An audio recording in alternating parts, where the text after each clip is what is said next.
Bismillahirrahmanirrahim. Alhamdulillahi rabbil alamin. Wa bihi nasta'in ala umurid dunya waddin. Wassalatu wassalam ala al-mab'uuthi rahmatan lil alamin. Nabiyyina wa habibina wa qudwatina Muhammad ibn Abdullah wa ala alihi wa sahbihi wa man sar ala nahjihi wa ihtada bihadihi wa istanna bisunnatihi ila yaumiddin, amma ba'du. Muslimin dan muslimat, para jemaah, para pencinta ilmu, pencinta Al-Quran dan Sunnah, Assalamualaikum warahmatullahi wabarakatuh.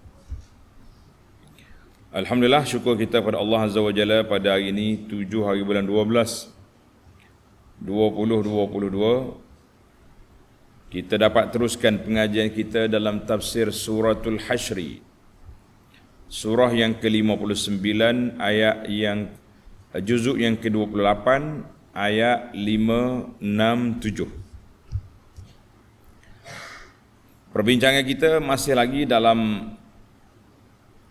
tindakan yang diambil ke atas Bani An-Nadir, Yahudi di Madinah, yang kerah kepala batal penjajahan. Kemudian Allah nyatakan hukum harta fai'd, harta yang ditinggalkan oleh kafir, dan wajib mengikut arahan Nabi sallallahu alaihi wasallam dan meninggalkan larangannya. Bagi pelajar yang ada tafsir pimpinan, muka surat 1225 edisi Jawi ni. Mari kita baca ayat dulu, kemudian kita pergi kepada huraiannya insya-Allah. A'udzu billahis samii'il 'aliim minasy syaithaanir rajiim. ما قطعتم من لينة أو تركتموها قائمة على أصولها فبإذن الله وليخزي الفاسقين وما أفاء الله على رسوله منهم فما أوجفتم عليه من خيل ولا ركاب ولكن الله يسلط رسله على من يشاء والله على كل شيء قدير.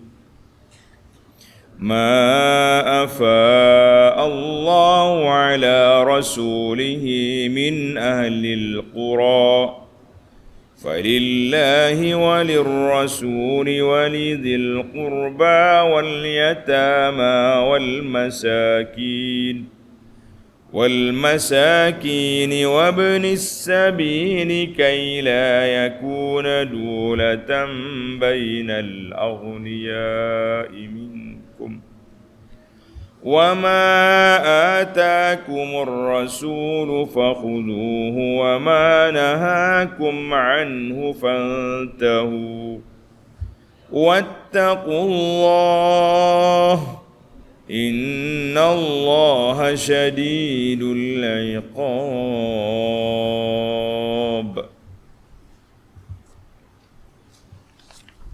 Balik kepada ayat 5. Ma qata'tum min linatin aw taraktumuha qa'imatan ala usuliha fa bi idnillahi wa liyukhziyal fasiqin. Mana-mana jua pohon kurma kepunyaan musuh yang kamu tebang atau kamu membiarkannya tegak berdiri seperti keadaannya yang asal, maka yang demikian adalah dengan izin Allah, kerana ia hendak memberi kemenangan kepada orang-orang mukmin dan kerana ia hendak menimpakan kehinaan kepada orang-orang yang fasik. Munasabatul ayah, munasabah ayat ini, dalam ayat yang lepas Allah Ta'ala nyatakan kemuliaannya dan hikmahnya. Apa yang terjadi kepada Bani An-Nadir Yahudi yang belot di Madinah itu, dikatakan bahawa Yahudi Bani Nadir ni manusianya sangat berani. Dan mereka ini orang yang kuat. Sebab apa? Sebab mereka ada kubu pertahanan dan sebagainya. Baik. Kemudian Allah nyatakan pula dalam ayat yang lepas tentang bahayanya golongan yang menentang Islam, yang menyalahi peraturan Allah dengan Rasulnya sallallahu alaihi wasallam dan juga melanggar ijma'. Kemudian datang ayat ini, Allah nyatakan hukum orang yang kerah kepala itu, orang yang lawan Nabi sallallahu alaihi wasallam, maka dilawan mereka dan dirusakkan harta benda mereka serta mereka dijatuhkan hukuman. Baik, kata di para ahli tafsir iaitu sababun nuzul, sebab turun ayat ini. Ayat ini turun kenapa? An Abdullah bin Umar radhiyallahu anhuma qala harraqa Rasulullah sallallahu alaihi wasallam nakhla Bani Nadir wa qata. Nabi benar sahabat-sahabat pergi bakar ataupun potong pokok-pokok Bani Nadir. Maka bising, pembaziran lah, kianak lah, macam-macam. Tu panazalat, turun ayat ini, ma qata'tum min linatin aw taraktumuha qa'imatan ala usuliha fa biiznillah. Tindakan yang dibuat oleh Nabi sallallahu alaihi wasallam itu ialah tindakan yang diizinkan oleh Allah. Sebab mereka kerah kepala, kita suruh keluar dengan baik tak mau, duduk berkampung, berkubur dalam kota dia, maka kita sekat dia punya jalan-jalan masuk dan juga sekat dia punya harta-harta dan pokok-pokok dia. Mereka hanya akhirnya mengakur dan keluar daripada Madinah pergi ke Khaybar. Maka inilah yang disebut oleh Allah Azza wa Jalla, ma qata'tum min linatin, apa-apa yang kamu potong daripada pokok kurma. Kalau kata linah tu nama pokok kurma. Sebab itulah kata ada ulama tafsir kata semua pokok kurma nama dia linah. Linah. Kecuali al-ajwah. Pokok kurma ajwah tak masuk. Wal barni, dan satu lagi nama kurma Madinah, nama dia barni. Sebab apa dua ni tak masuk? Ni dalam buku Madinah ni. Cuba tuan-tuan tengok di belakang sekali. Di belakang di bab akhir kita letak satu bab, nama dia bab 9. Bab Tamar Madinah dan juga tanah Madinah. Jadi anda letak sini tak payah nak jawab. Jadi dalam masalah khasiyat Tamar Madinah ni ada dua nama yang disebut khas. Yang pertama nama dia ajwah. Nabi kata man tasabbaha sab'at tamaratin ajwah. Siapa dia makan pada waktu pagi 7 biji kurma ajwah yang ori, yang tumbuh di Madinah, lam yadurruhu zalikal yawm summun wala sihrun. Mana kalau orang mari sihir kita hari itu tak jadi. Tawar. Kalau mari letak racun pun tak jadi. Ini hadis ni rawahu al-Bukhari. Satu lagi hadis Nabi sebut khairat tamaratikumul barni. Sebaik-baik tamar kamu iaitulah barni, yuzhibud da'a wala da'a fih. Dia boleh menghilangkan penyakit tapi dia tak ada penyakit. Jadi hadis ni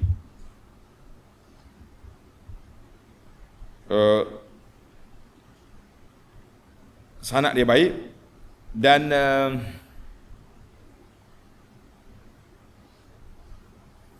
itulah di antara dua nama yang disebut nama kurma ni.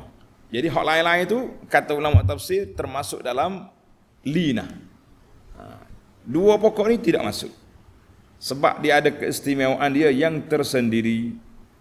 Ada keistimewaan dia yang tersendiri, maka dia tak masuk. Itu kelebihan. Jadi siapa-siapa yang pergi Madinah tu pastilah beli ajwah. Satu lagi dia beli barni. Barni murah ya.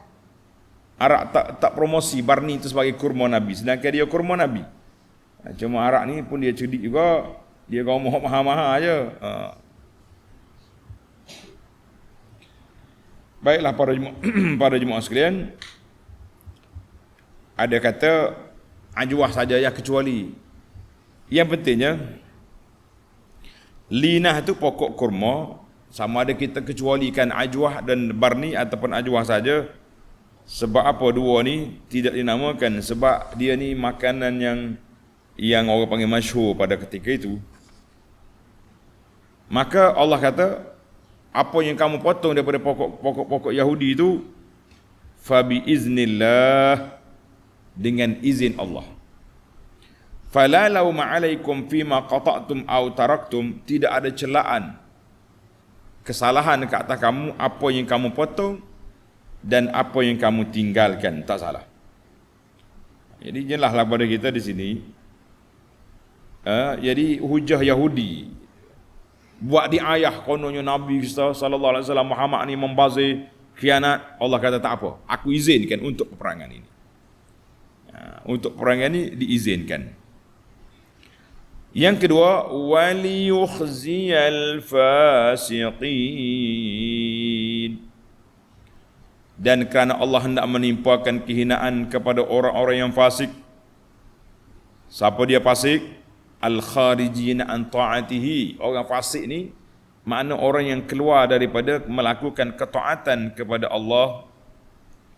Al-mukhalifina li amrihi wa nahihi, orang yang menyalahi arahan dan larangan daripada Allah dengan Rasulnya. Dalam ayat ini, dalam konteks ini, Bani Nadir. Maka apa yang dilakukan oleh Nabi SAW dan tentera Islam itu dengan izin daripada Allah untuk menghina mereka. Dia ada sebab lah untuk menghina mereka. Tapi kita ni hari ni peperangan dengan cara siapa dia ramai dapat kerusi maka dia menang. Jadi sudah-sudahlah kata orang. Kalau sudah menang tu buat kerja lah dulu. Ni duduk sibuk, duduk main, duduk attack kawan tu, attack kawan ni, dia tak sudah kerja. Hak janji tak dapat dibuat. Duduk mengamuk di luar kawasan, kita mengatakan ini di antara kita kena letak ajidah besar. Apabila Allah Ta'ala anugerahkan kepada kita tanggungjawab untuk memikul sebagian tanggungjawab. Baik, kita pergi kepada ayat yang ke-6 tentang dua hukum mengenai harta yang ditinggalkan oleh puak kafir. Kafir ni bila kita pergi negeri dia, ajak dia masuk Islam, tak mau. Jemput dia duduk di bawah pemerintahan Islam, berdamai, tak mau. Maka kita kena perang. Bila perang, ada menang, ada kalah. Itu biasa, lumrah. Yang menang, mereka akan jadi hamba puak kafir itu. Islam, bila Islam menang, mereka lari selepas peperangan, maka harta itu nama dia harta rampasan, ataupun dalam istilah nama dia harta ghanimah. Satu lagi, bila kita pergi, dia lari, tak berperang, maka itu nama dia harta fight, harta al-fight. Jadi kita tengok harta Bani Nadir ini, apakah harta apa itu? Ghanimah ke fight? Tengok ayat dulu. Wa ma afa Allahu ala rasulihi minhum fama awjaftum alaihi min khailin wala rikab. Dan apa yang Allah kurniakan kepada Rasulnya sallallahu alaihi wasallam dari peninggalan harta mereka yang telah diusir itu, dia nak lari itu, dia benar bawa sekadar satu unta yang pergi. Jadi harta dia banyak, maka dia tinggal. kamu tidak berhak mendapatnya. Kamu tak berhak mendapatnya. Tengok nota dia kata, yakni dengan harta peninggalan yang tersebut itu dinamakan menurut istilah syarak harta faid. Harta faid iaitu mana-mana harta orang kafir yang didapati oleh orang-orang Islam dengan tidak berperang. Mana kita kepung dia lari. Maka harta itu nama dia faid. Harta faid. Bila harta faid apa hukum? Jadi macam mana? Kerana jadi harta faid tu, kerana kamu tidak memecuk seekor kuda pun dan tidak menonggang seekor unta pun untuk berperang mengalahkan mereka, tetapi Allah memberikan kekuasaan. Walakinnallaha yusallitu rusulahu ala man yasha. Allah Ta'ala berikan kekuasaan kepada Rasul-Rasulnya sallallahu alaihi wasallam, Rasulnya sallallahu alaihi wasallam mengalahkan sesiapa yang dikehendakinya dengan tidak payah berperang. Wallahu ala kulli syai'in qadir. Dan Allah amat berkuasa atas tiap-tiap sesuatu. Allah amat berkuasa atas tiap-tiap sesuatu. Baik para pelajar sekalian, ayat ini menjadi perbincangan tentang hukum harta yang diambil daripada Yahudi Bani Nadir.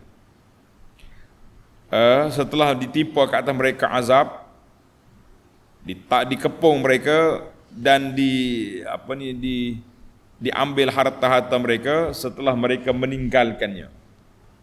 Bahkan setengah harta dia dirusakkan oleh mereka. Tangan dia sendiri yang merusakkan dia sebab dia takut orang Islam. Jadi ambil, relax, kita punuh harta kita. Maka Allah tak nyatakan bahawa apa yang Allah Ta'ala berikan, faid dengan makna rujuk, hantar balik harta itu kepada orang Islam daripada harta Bani Nadir. Maka semua itu oleh kerana tidak ada masyarakat besar, jadi harta itu diberikan kepada Allah dengan Rasul untuk kegunaan, kepentingan khazanah negara, untuk membina negara dan banyak lagi perkara lain yang perlu dibuat. Baik. Wallahu ala kulli syai'in qadir. Dan Allah amat berkuasa atas tiap-tiap sesuatu. Ay wallahu zu qudratin balighatin. Wallahu, Allah Ta'ala yang punya kekuasaan yang sempurna, dia boleh buat apa saja yang dikehendakinya. Mana harta ni dua kategori harta lah. Satu harta faid, satu lagi harta ghanimah. Maka apa jadi? Tengok ayat yang ke-7. Ma afa Allahu ala rasulihi min ahlil qura. Apa yang dikurniakan pada Rasulnya dari harta musuh penduduk negeri, bandar atau desa, dengan tidak berperang, itu dia panggil harta faid. Falillahi walirrasuli walidhil qurba wal yatama wal masakin wa ibnis sabil. Dan bagi Allah, maka adalah ia tertentu bagi Allah dan bagi Rasulullah sallallahu alaihi wasallam dan bagi kaum kerabat Rasul dan anak-anak yatim dan orang-orang miskin serta orang-orang musafir yang terputus bekalan dalam perjalanan. Walaupun dia kaya negeri dia, tapi waktu dalam perjalanan dia miskin sebab harta dia tak ada. Dulu bukan senang, bukan ada transport online. Kalau tak ada duit lah, nak kata apa. Maka dalam ayat ini, munasabah ayat, setelah Allah Ta'ala cabut harta amwalum min aidil jaish, Allah Ta'ala ambil harta ini kepada Allah dengan Rasul. Jadi tentera tak boleh menguasai harta ini. Maka Allah nyatakan dia punya masarif, kemanakah perbelanjaan itu untuk dibawa. Tengok. Jadi Allah kata apa? Falillahi walir rasul. Falillahi walirrasul, maka Allah bagi Allah Ta'ala dan bagi Rasulnya sallallahu alaihi wasallam, yasrifuhu wa yuqassimuhu, Nabi kita akan ambil dan dibagi, dia letak di Baitul Mal untuk kepentingan umum umat Islam. Umat Islam umum. Allahu Akbar. Dia ayat ni nanti kita tengok. Dia satu lagi ayat tentang ghanimah, iaitulah ayat suratul Anfal. Suratul Anfal ayat 41. Cuba tuan-tuan tengok suratul Anfal ayat 41. Jadi ayat ini macam bercanggah dengan ayat ni. Ulama kata tak bercanggah. Bercanggah apanya? Dalam suratul Anfal itu untuk ghanimah, untuk ghanimah. Hak surah ni untuk harta faid. Dan dalam surah Anfal ayat 1, wa'lamu annama ghanimtum min syai'in fa inna lillahi khumusahu. Hak kamu dapat harta tu kena bagi 1/5 je untuk Allah dengan Rasul. Hak lain tu untuk tentera. Itu kategori ghanimah. Boleh belajar. Itu untuk ghanimah, maknanya orang yang berlaku peperangan maka diberi kepada tentera yang berperang. Kalau tak berlaku peperangan, faid diserahkan kepada Baitul Mal. Tentera boleh juga, bukan langsung tak ada, tapi taklah macam ghanimah. Ghanimah boleh ke tentera, bagi semua tentera yang hadir itu. Itu di antara cepat sahabat-sahabat yang miskin jadi kaya pada waktu itu dengan sebab melalui jalan peperangan. Baik.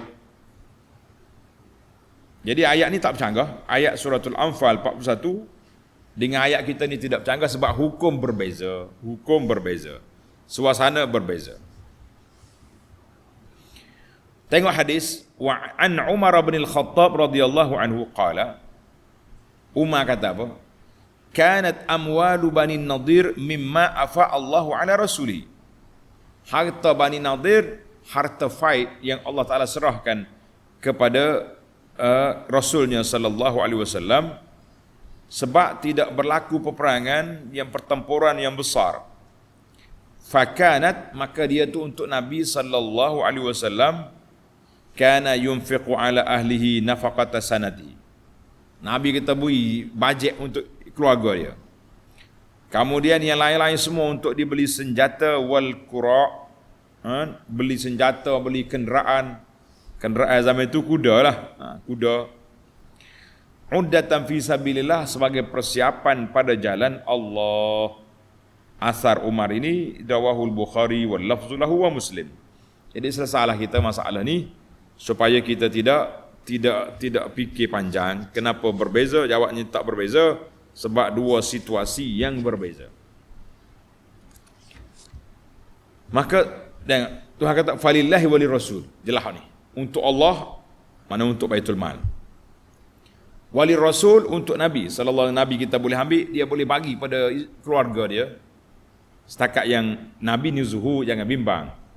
Dia bukan macam kita, kalau kita boleh ambil harta negara bagi keluarga, kroni-kroni, kaya raya. Walizil qurba, dan kaum kerabat. Siapa dia ke kaum kerabat? Iaitulah kaum kerabat Nabi sallallahu alaihi wasallam dari kalangan mereka yang tak boleh ambil zakat. Orang yang tak boleh ambil zakat. Oh, sebab zakat tak boleh ambil, maka dia boleh ambil harta faid. Dia boleh ambil harta faid ni boleh ambil. Siapakah mereka? Iaitulah Banu Hashim dan Banu Al-Muttalib. Banu Hashim dengan Bani Al-Muttalib. Jadi dia orang ni boleh. Walaupun Bani Abdul Manaf tak masuk. Sebab Bani Abdul Manaf ni dia belot kepada Quraisy ketika pengepungan Quraisy boikot Nabi, Bani Abdul Manaf gidu al itu. Biasa dah. Zaman Yahudi, zaman apa ni, zaman Islam dulu pun ada orang-orang yang belot tu ada. Anak beranak tapi dia tak ikut. Jadi hak mana ikut, mana diikut sekali dengan Nabi, Bani Abdul Muttalib dengan Bani Hashim, mereka dapat dalam harta ini, harta rampasan ini, harta faid ini. Wal yatama, siapa dia yatim? Yatim iaitulah orang yang mati bapa, anak ni masih belum balik, itu nama dia yatim. Ayah dia mati dan dia belum balik lagi. Kalau sudah balik besar dah, tak jadi yatim lah, dia kena pergi kerja dah. Wal masakin li ahli al-hajah wal faqah, orang-orang yang memerlukan. Wa ibnis sabil, pengembara-pengembara yang terputus bekalan makanan. Walaupun dia kaya di negeri dia, tapi tak kira, dia kira orang itu miskin pada saat itu. Sehingga kita boleh beri apa ni, duit sampai dia belanja sampai dia balik ke negeri dia. Boleh bantu.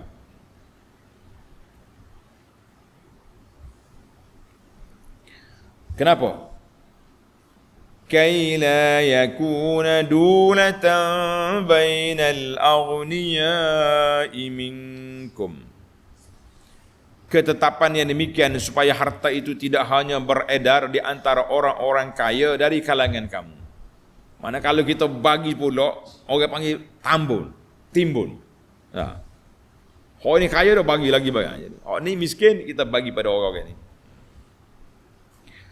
Ay amarna bisarfil malil fai' fi hadhihi al-asnaf as-sabiqah. Jadi kenapa Allah Taala suruh bagi ke puak-puak ni? Sebab supaya harta itu tidak berlegar di antara orang yang sudah kaya. Baik, para pelajar sekalian, akhir ayat ini satu perintah khas. Perintah khas daripada Allah Azza wa Jalla menjadi kewajipan kepada kita taat pada Rasul sallallahu alaihi wasallam. Kalau siapa kata nak ikut Quran saja, aku ikut Quran ya, tak ikut sunnah, tak apa. Tapi kena ikut ayat ni. Apa ayat? Wa ma atakumur rasulu fakhudhuh. Dan apa jua suruhan yang dibawa oleh Rasulullah sallallahu alaihi wasallam kepada kamu, maka ambillah serta amalkan dia. Ambil dan amalkan. Wa ma nahakum anhu fantahu. Dan apa saja yang dilarang kamu melakukannya, maka patuhilah larangannya dan berhentilah. Ini hak mana Nabi suruh, ambil. Hak nama dia larang, berhenti. Baik. Geng-geng yang tak mau pakai hadis ni, nak pakai ayat Quran. Ayat Quran ni suruh ikut siapa? Suruh ikut siapa? Suruh ikut Nabi sallallahu alaihi wasallam. Nak ikut Nabi macam mana? Belajar sunnah. Inilah, hilanglah pening kepala puak-puak Quraniyun. Hak tinggal laginya, puak-puak kerah kepala tak mau ikut. Kerah kepala tak sebut apalah. Gilah cakap apa pun tak masuk dalam kepala. Dia panggil hak masuk air, tak masuk ilmu. Na'udzubillah. Baik. Dalam hadis Nabi, apa yang Nabi kita suruh kena buat, apa yang Nabi kita larang kena tinggalkan. Di antaranya hak Nabi suruh harta fight. Nabi kita perintah hantar balik ke Baitul Mal. Apa yang Nabi kita larang, jangan curi harta rampasan. Harta-harta ini jangan ambil. Nanti kita bagi mengikut apa yang ketetapan yang Allah Taala beri. Hadis, tengok hadis sahih. Wa an Abi Hurairah radhiyallahu anhu annahu kana yuhaddisu.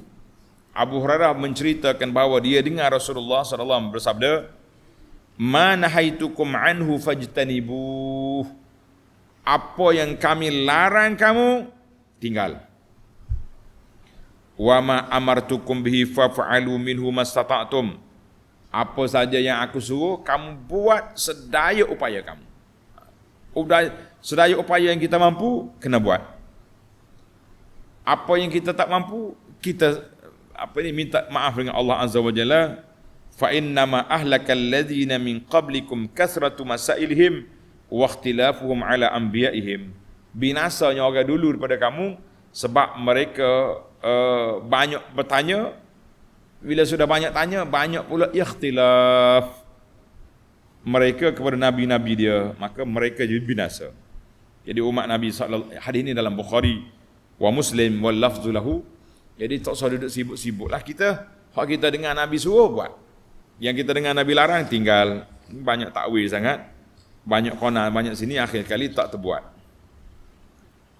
Baik, kita pergi kepada penutup ayat ini. Wattaqullah, dan bertakwalah kamu kepada Allah. Innallaha syadidul iqab. Sesungguhnya Allah amat berat azab seksanya bagi orang-orang yang melanggar perintahnya. Allah Ta'ala amat berat seksanya bagi orang-orang yang melanggar perintahnya. Ay wattaqullah wa khafullah wahzaru sakhatahu wa azabahu. Hendaklah kamu takut Allah Ta'ala dengan melakukan suruhannya dan meninggalkan larangan. Itu dia panggil takwa. Sebab apa? Allah Ta'ala nyatakan dia ni syadidul iqab, berat seksaan dia, dan bagi orang-orang yang melanggar perintahnya. Tak langgar tak apa. Baiklah para jemaah sekalian, kita tak boleh panjang-panjang. Kita berpindah kepada al-fawaid. Sebenarnya ayat ni boleh panjang ni. Wa ma atakumur rasul tu panjang kita boleh bincang. Tapi cukuplah dari tak dengar tu kita dengar. Yang pertama Allah sebut ma qata'tum min linatin. Mana-mana jua pohon kurma kepunyaan musuh yang kamu tebang. Au taraktumuha, ataupun kamu tinggal. Jadi timbul sini soalan, kenapa disebut al-linah? Limadha khussatul linah bil qat'i? Mana kalau nak potong tu potong pokok linah. Linah ni pokok tamar biasa, jangan potong tamar hak mahal. Al-jawab in kanat minal alwan. Mana kalau pokok tu banyak memilih. Pokok ajwah, pokok barni jangan potong.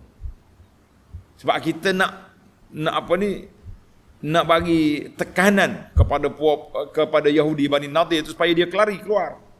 Hartamu pun aku potong. Dia tengok bergelampangan ada pokok dia. Wa in kanat min kiramin nakhli. Kalau tak ada pokok lain kawasan ni, ada ajwahnya itu terpaksa juga tebang. Untuk apa? Faliyakuna ghaidul yahud, supaya Yahudi sangat sakit hati dia dan sangat susah hati. Oh, tebal juga pokok hak mahal pun. Tapi asahnya yang ditebang itu al-linah, pokok tamar hak murah-murah. Hak standard biasalah. Hak mahal jangan tebuk. Baik, dalam ayat ini tanda ni untuk pelajar yang tak pelajar apa boleh tulis. Dia kata istadalla ba'dul fuqaha, ulama usul fiqh berbincang tentang adakah semua mujtahid itu betul belaka? Asalkan dia ijtihad betul. Tak ada salah. Sebab tengok ni. Allah kata apa yang kamu potong, apa yang kamu tinggal. Dua-dua betul belaka. Macam mana kita nak buat? Ada yang mengatakan semua mujtahid betul. Tapi tidak sebagaimana yang disebut oleh para ulama katakan mujtahid itu satu je, seorang je yang betulnya. Yang seorang lagi tu boleh pahala ijtihad. Kan Nabi sebut dalam hadis ni. Dalam hadis Nabi kata iza hakamal hakimu fajtahada thumma asaba falahu ajran. Mana-mana hakim, qadi yang berijtihad bab hukum, kamu dia hukum dia tepat dengan syariat, dia boleh dua pahala. Pahala ijtihad, pahala betul. Wa idza hakama fajtahada thumma akhta'a falahu ajrun. Jadi siapa dia ijtihad salah, dia boleh pahala ijtihad je, pahala hukum salah tu tak boleh. Hadzal hadis rawahul Bukhari, maka kata di Syaukani, fa hadzal hadis yufidu ka'anna al-haqqa wahid. Hadis ini kita boleh faham bahawa yang benar itu satu je. Jadi bukan semua mujtahid itu betul. Cuma kita katakan semua mujtahid dapat pahala kerana dia ijtihad, tapi tidak semua betul, ada yang tersilap. Maka yang betul itu tak boleh diikut. Kita ikut yang betul, tapi dua-duanya dapat pahala ijtihad. Yang betul boleh dua pahala. Wallahu a'lam. Jadi hal ni kena masuk dalam kitab usul fiqh. Cuma saya sebut ni supaya pelajar-pelajar dengar maklumat. Yang kedua, faedah yang kedua, ma qata'tum min linatin ila akhiri. Ulama tadabbur kata dallatil ayatu ala jawazi ifsadi amwali ahli harbi. ayat ini menunjukkan harus tentera-tentera Islam rusakkan harta-harta kafir harbi yang berperang dengan kita. Sama ada harta itu buah pokok sedang berbuah ataupun tidak. Kita tebang atau kita bakar. Semua itu idza da'at ilaihil maslahatul muta'ayyinah. Apabila kepentingan maslahat itu ada, maka kita kena buat. Apa ni? Kepentingan ataupun maslahah. Tapi kalau tak ada kepentingan atau cari pasal, tak payah. Itu dia panggil maslahah.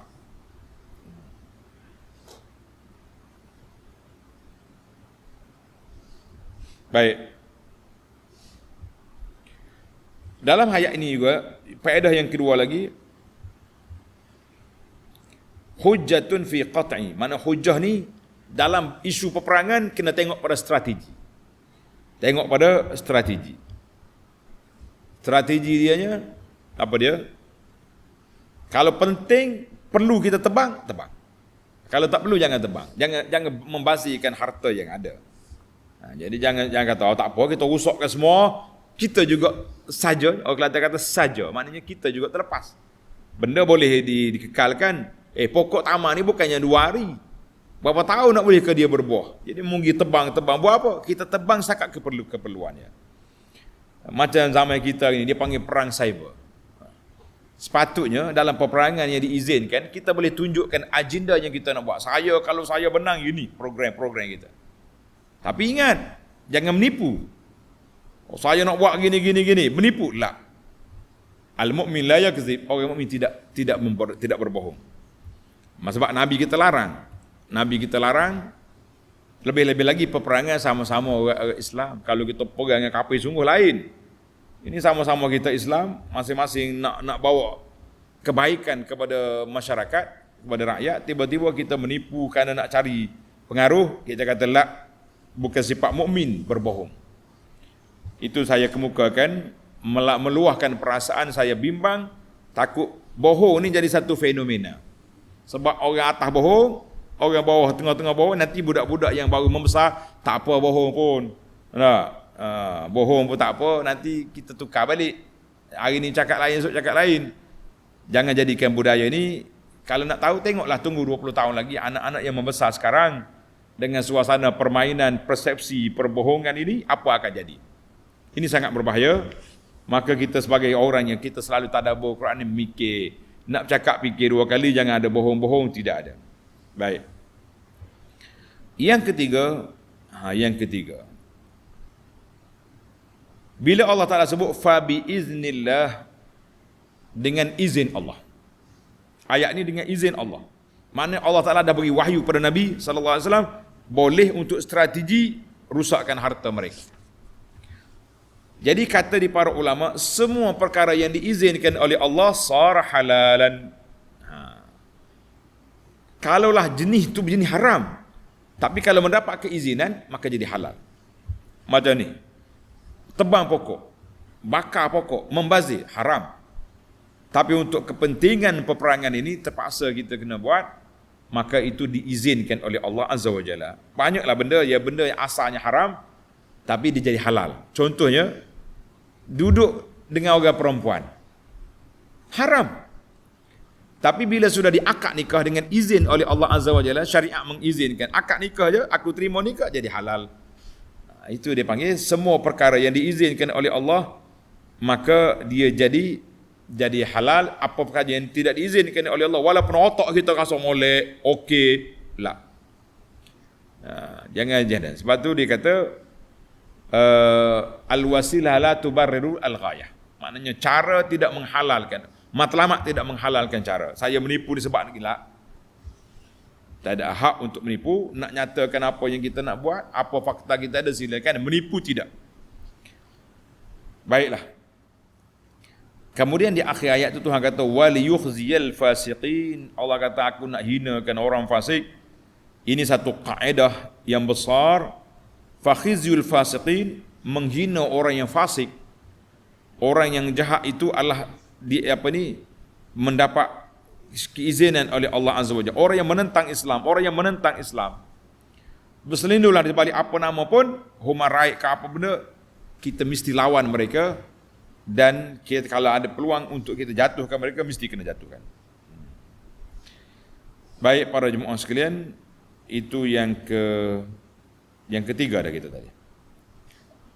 Yang keempat, wa ma afa Allahu ala rasulihi.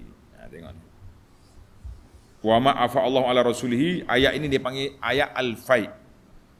Sebab apa nama fai? Maknanya seolah-olah harta tu, asalnya harta ni, dengar ni. Asalnya kita ni Allah Ta'ala jadikan supaya mengabdikan diri kepada Allah.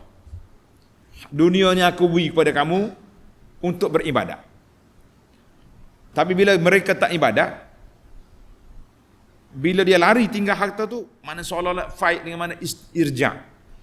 Allah Ta'ala balik semula harta tu pada orang Islam yang beriman, yang sujud dan patuh kepada Allah Azza wa Jalla, maka dia harta fight. Jadi harta fight ni berbeza dengan harta ghanimah, sebab dia tidak dibahagikan kepada tentera. Mungkin adalah sikit-sikit Nabi bagi tu, tapi kata kau nak bagi pembahagian itu seperti harta ghanimah, tidak berlaku. Yang berlaku itu harta ghanimah, ini harta fight. Allahu Akbar.